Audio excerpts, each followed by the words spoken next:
오늘 본문에서 38년 된 병자와 예수님의 만남이 나오고 있습니다. 베데스다 연못에 있던 38년 된 병자가 예수님을 만나면서 일어난 변화의 과정들이 오늘 우리가 읽은 본문입니다. 혹시 주님 앞에 자기의 모습 포기하지 않고 또 자기의 고집 버리지 못하고 살고 있지는 않는지 오늘 이 38년 된 병자와 예수님의 만남의 이야기들을 통해서 우리를 한번 돌아봤으면 좋겠습니다. 우선 이 사람이 어디 있었느냐? 베데스다라는 곳에 있었습니다. 베데스다. 히브리어로 베스이라는 말이 이제 집이란 말인데 그 구약의 헤세드라는 말이 있잖아요. 은혜라는 말입니다. 하나님의 다함이 없는 사랑, 이것을 헤세드의 은혜다, 헤세드의 사랑이다 이렇게 말합니다. 근데 이 베데스다는 이 베스와 그리고 헤세드가 합쳐진 말입니다. 그래서 은혜의 집이라는 말입니다. 이 베데스다가 은혜의 집인데 여기에 각종 병에 걸린 사람들이 찾아와서 병이 낫기를 기다리던 곳 베데스다입니다. 왜냐하면 그곳에 전에 내려오는 이야기가 있었는데 천사가 가끔 내려오는데 연못이 움직이면 그때 누구든 어떤 병에 걸렸든 제일 먼저 뛰어 들어간 사람이 병이 낫는다는 거예요. 그러니까 사람들은 거기 기다리고 있다가 천사가 내려와서 물이 움직이기를 기다리는 겁니다. 천사가 직접 내려오는 것이 보이든 않든 간에 하여튼 연못이 한번 이렇게 물이 확 올라올 때가 있어요. 연못을 잘 보시면 그때 누구든 막 달려가면 병이 나을 것이다 라는 믿음을 가지고 지금 베데스다 이 옆에 사람들이 지금 모여 있는 겁니다. 그런데 문제가 있습니다. 그것은 38년 된 병자인데 그가 그 38년 동안 누워 있었다는 거는 그 연못에 들어간 거예요, 안 들어간 거예요? 못 들어간 겁니다. 이유가 있잖아요. 꼼짝 못하고 누워 있는데 연못이 아무리 요동을 친다고 한들 거기에 어떻게 들어가겠습니까? 정작 연못이 움직일 때 들어가는 사람은 어떤 사람들이겠어요? 덜 아픈 사람들이죠. 다리 멀쩡한 사람들, 그리고 움직일 수 있는 사람들, 이런 사람들이 그냥 물이 동하면 누구라고 할 것도 없이 먼저 들어가서 내 병 고침받겠다고 뛰어드는 겁니다. 그러니 38년 동안 누워있는 이 사람은 언감생심, 이건 꿈도 못 꾸는 일이 되는 겁니다. 그런데 그 집의 이름이 뭐예요? 은혜의 집이더라고요. 그럼 과연 베데스다라는 이름에 걸맞겠는가 이런 생각이 들었습니다. 은혜의 집은 하나님의 사랑을 경험하는 곳이어야 되고 하나님께 받은 거 나눠주는 곳이 되어야 되는데 그러나 자기만을 위한 곳이 되어버리고 만 곳, 그래서 오래된 이 38년 된 병자에게 누구 한번 눈길 한번 주지 않고 따뜻한 손길 한번 주지 않는 곳, 그런 베데스다가 돼버리고 말았으니 얼마나 안타깝겠습니까? 교회를 그리스도의 몸이라고 이야기합니다. 그리스도의 몸이라고 하는 것은 우리가 각 지체가 된다는 것이고 그리스도 안에서 서로 연결이 되어서 한 몸을 이룬다라고 해서 교회를 그리스도의 몸이라고 하는 겁니다. 그런데 여러분, 이름만이 그리스도의 몸이 되고 있지 않습니까? 베데스다라고 하는 은혜의 집이 이름만 은혜의 집인데 그러면 오늘날 우리 교회가 이름만 그리스도의 몸으로 그렇게 전락하고 있지 않습니까? 그리스도의 몸은 누가 세워가는 것이겠습니까? 그리스도의 몸은 누가 세워가야 돼요?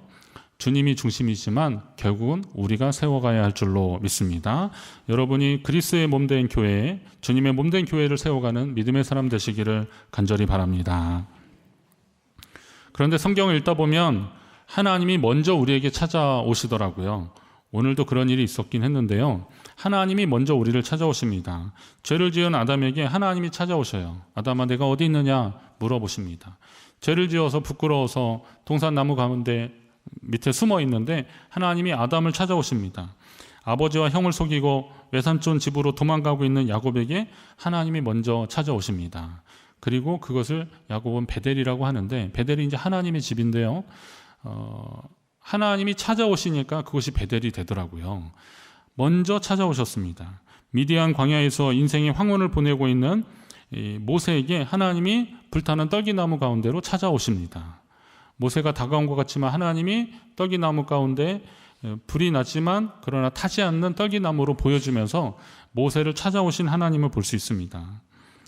예수님을 부인하고 그것도 3번씩이나 부인하고 자책감으로 슬픈 나날을 보내고 있는 베드로에게 예수님이 먼저 찾아오십니다. 그리고 말을 건네시잖아요. 내 양을 먹이라. 내가 나를 사랑하느냐? 내 양을 먹이라 라고 말씀하십니다.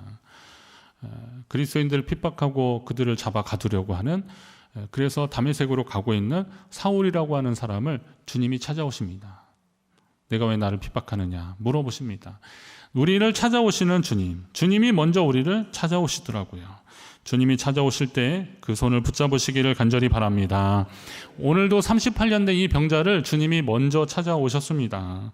예수님 그에게 보시면서 그가 그 누운 것을 보시고 병이 벌써 오래된 줄 아시고 이르시되 내가 낫고자 하느냐, 그에게 오셔서 내가 낫고자 하느냐라고 물어보십니다.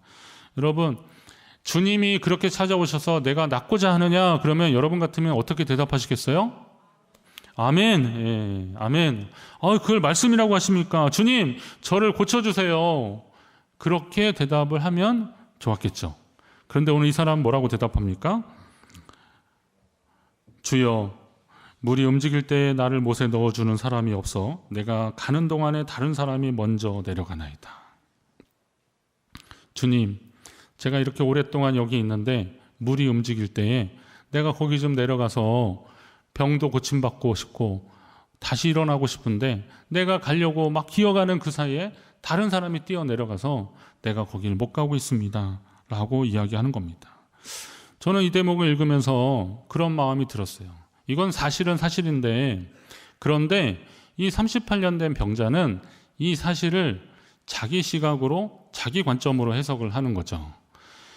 그는 지금 내가 이렇게 아파서 누워있는데, 이렇게 오랫동안 누워있는데 누구 하나 나한테 손길을 내밀어서 저기 데려다 주는 사람이 없구나 라고 탄식하는 거예요.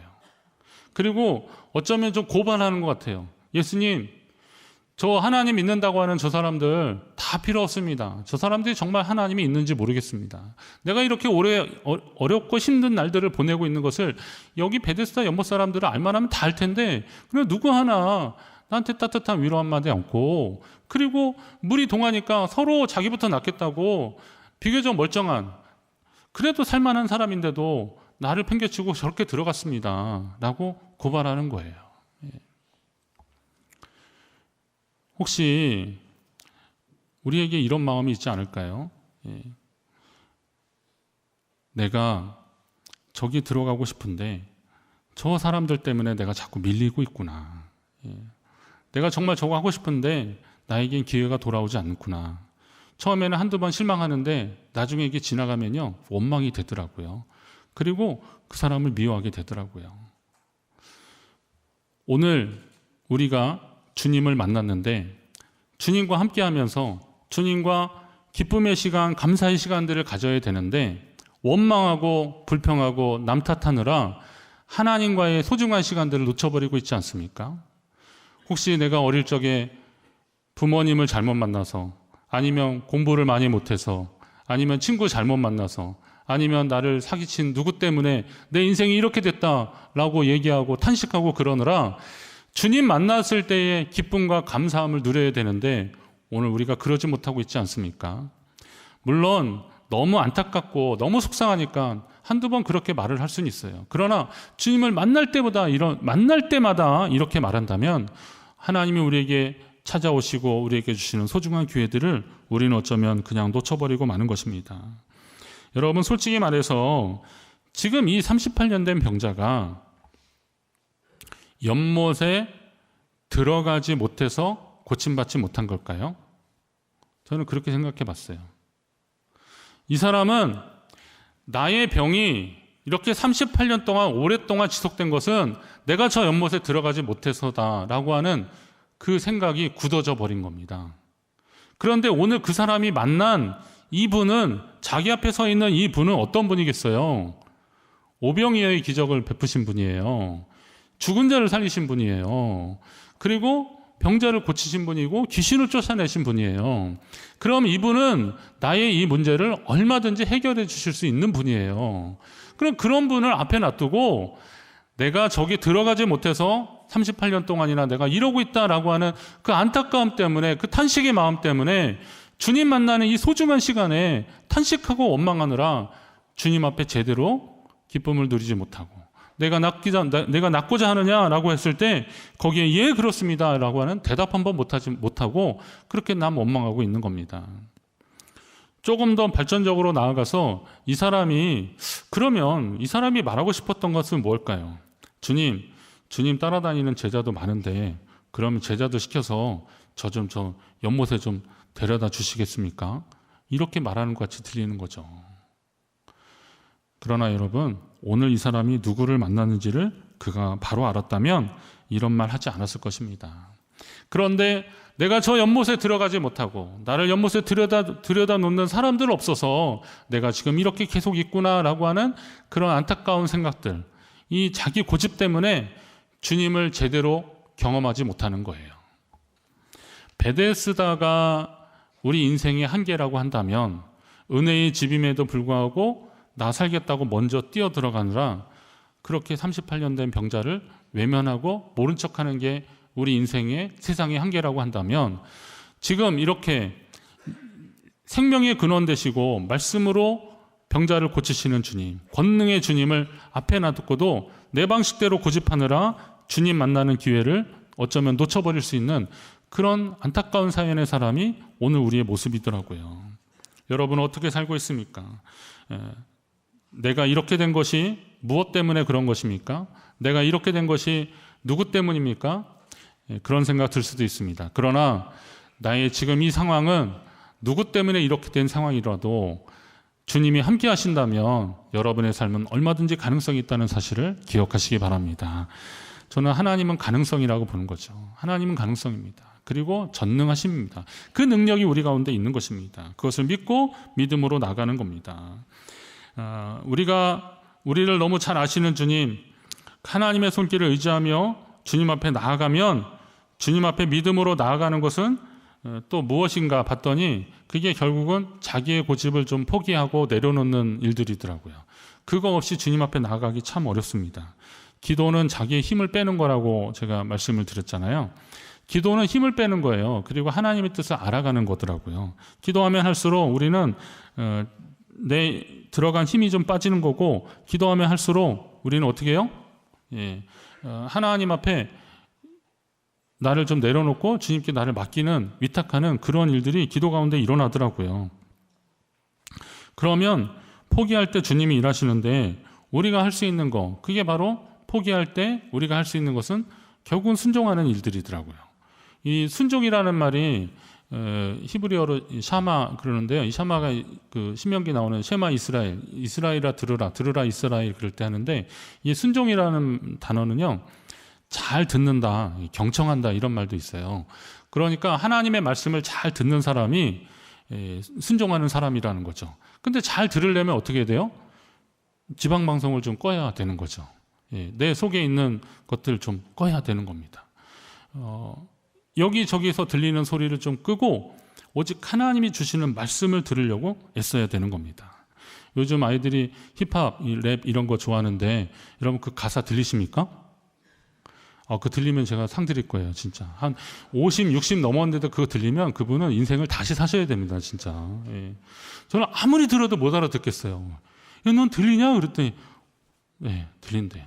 내가 참 다 못 들은 거, 100%는 못 듣는 것 같긴 한데, 그래도 대충 이게 뭐 라임에 의해서 무슨 말을 하는지를 알아듣는다는 거예요. 진짜 뭐 기인 열전에 나가야 될 것 같아요. 그런데 우리 아이만 기인이 아니에요. 그 또래 애들은 들리더라고요. 야, 그래서 어떻게 이걸 듣냐? 그랬더니 이유가 있더라고요. 열심히 그걸 듣더라고요. 그 영어도 제가 영어 어려운 게 이렇게 영어의 그 억양들 있잖아요. 그 음율이 있어요. 그거를 파악하면 그게 어느 순간 들려온대요. 저는 아직도 그게 잘 안 들려서 그냥 열심히 듣고 안 되고 힘들고 그런데, 근데 그걸 듣는 순간부터 듣는 거예요. 근데 그건 왜 어떻게 들을 수 있느냐? 계속 집중하니까 그게 되는 거예요. 무슨 말씀을 들으려고 그래요? 하나님의 말씀을 순종하면 명령을 따라가는 건데, 그런데 그러려면 어떻게 돼요? 하나님의 말씀을 지속적으로 듣는 노력을 해야 된다는 거예요. 기도하며 하나님의 말씀을 듣는 훈련이 되어야 한다는 거예요.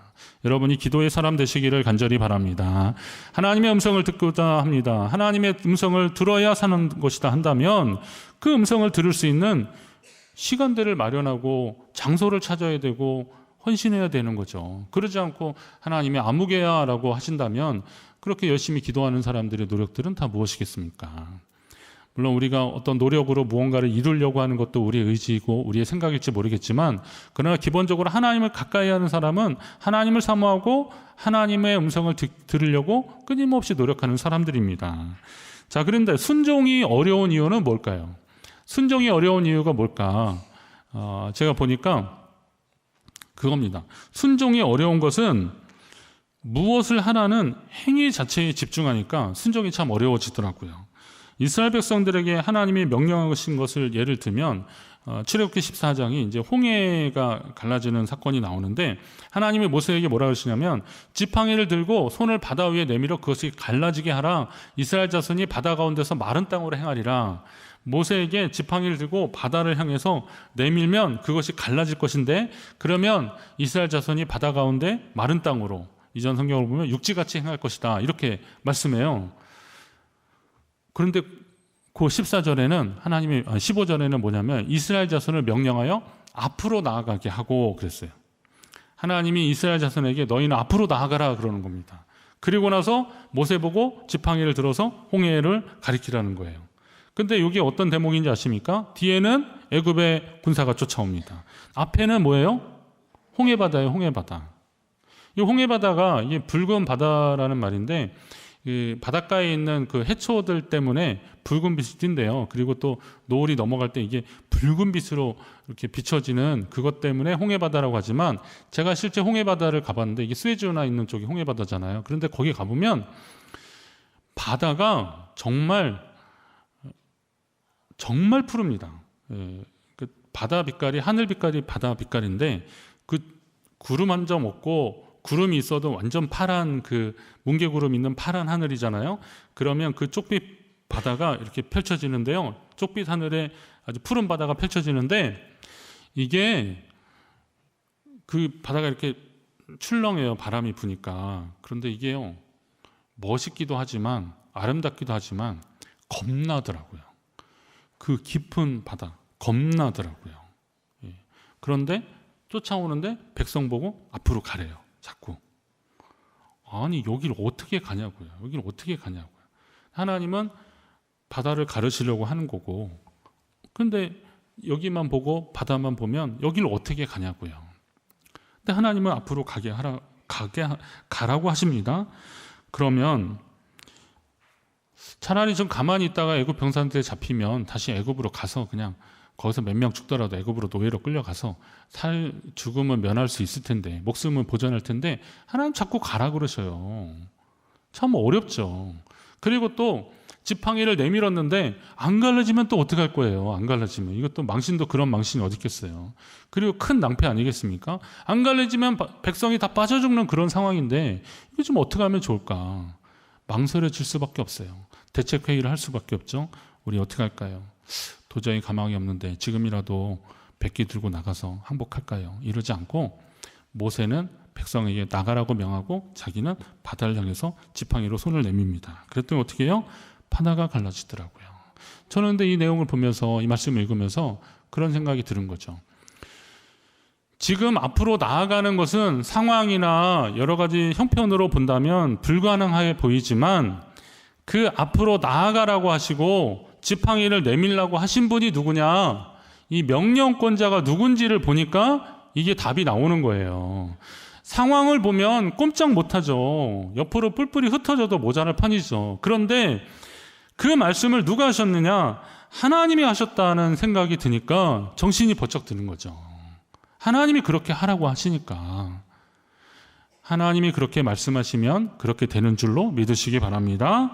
무엇을 명령하셨는지가 문제가 아니라 누가 그 명령을 내리셨는지가 더 중요하더라고요. 이게 순종의 비결입니다.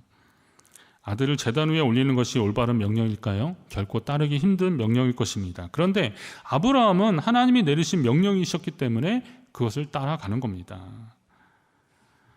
명령 내용 자체는 좀 안 맞는 것 같고 또 너무 속상하고 막 그런 것 같지만, 그러나 공의의 하나님이시니 그 하나님이 그냥 그렇게 말씀하지는 않으셨을 것이다. 그래서 순종하며 그 일을 하는 겁니다. 그렇다면 오늘 우리는 하나님의 음성을 듣고 순종하는 사람들이 되어야 되는데, 또 한 가지 있습니다. 이것이 하나님의 음성이냐, 하나님의 명령이냐, 아니면 내 속에서 스물스물 나오는 내 인간적인 생각과 고집의 말들이냐, 이거 분별할 줄 알아야 됩니다. 어떤 사람들은 자기가 기도하고 하나님의 음성을 들었다 그래요. 응답을 받았다고 합니다. 그런데 속기 쉽습니다. 자기가 바라고 원하고 그러다가 하나님께 떼쓰다가 하나님 뜻은 여쭙지 않고 그냥 하나님께 떼쓰다가 어쩌다가 이것이 하나님 뜻인 양 착각하는 거죠. 순종은 할 수 없는 것만 하는 것이 아니라 할 수 있어도 하나님의 뜻이 아니면 멈추는 게 순종이라는 거죠. 여러분이 순종의 사람이 되시기를 간절히 바랍니다. 오늘 읽은 본문 뒷부분에 예수님이 이 병자에게 명령하셔요. 자리를 들고 가라 그럽니다. 그랬더니 일어나 내 자리를 들고 걸어가라 그러니까 그 사람이 곧 나와서 걸어갔다 그랬습니다. 자, 그러면 예수님과의 이 관계 속에서 예수님을 만나면서 이 사람은 이제 변화가 일어난 거죠. 그것이 다 나오진 않아서 그런데 전에는 내가 저 연못에 들어가야 병이 날 것이라고 고집했던 사람인데 예수님을 만나고 말씀을 나누면서 인격이 변화되고 주님이 어떤 분인지를 아니까 주님이 내 자리를 들고 가라 그러니까 들고 일어나 가더라고요. 순종의 사람들, 이런 변화의 사람들입니다. 예수님을 만나면 이런 변화가 일어날 줄로 믿습니다. 여러분 혹시 아직도 버리지 못하는 자신만의 것들이 있지 않으십니까? 저는 이전에 지성이면 감천이다 이런 말을 참 좋게 생각했어요. 아니 이거 좋은 말입니다. 지성이면 감천. 하늘이 감동을 해요. 근데 아까 제가 말씀드렸듯이 하나님 뜻이 아닌데도 지성이면 아이 그래 내가 졌다 너 한번 해봐라 이럴 것 같습니까? 그럴수록 사실은 손해더라고요. 돌아가거든요 사실은. 이스라엘 백성들이 하나님에게 왕을 원했잖아요. 막 구하다가 하나님이 안 된다고 그랬는데 사무엘이 나중에 가서 아 정말 이 사람들 도저히 안 되겠습니다. 그때 하나님이 야 이 사람들이 네 말 안 되는 게 아니라 사실은 나를 왕 되는 거 싫어하는 것 같아. 그래 알았어. 왕을 주셔요. 근데 그 왕이 어떤 왕이에요? 사울 왕이잖아요. 그들은 왕정을 그렇게 원했는데 그 사울 왕 때문에 필요 없는 불필요한 전쟁하고 사울의 개인적인 감정을 해소하기 위해서 그 이스라엘의 그 큰 장수인 다윗을 그렇게 죽이려고 쫓아다니는 그런 허무한 일들을 얼마나 세월을 많이 보냅니까? 그래 알았어 라고 하나님이 마지못해 하실 수 있어도 그거는 그만큼 많은 시간들이 흐를 수밖에 없는 거예요. 그러면 이왕이면 어떻게 해야 돼요? 하나님이 우리에게 주시는 그 말씀 그리고 하나님이 우리가 함께 하시는 그 순간에 하나님 주시는 감동을 잘 분별해서 듣고 주님과 동행하는 사람들을 하나님이 기뻐하실 줄로 믿습니다. 시편 11편 7절에 보면 그런 말씀이 있잖아요.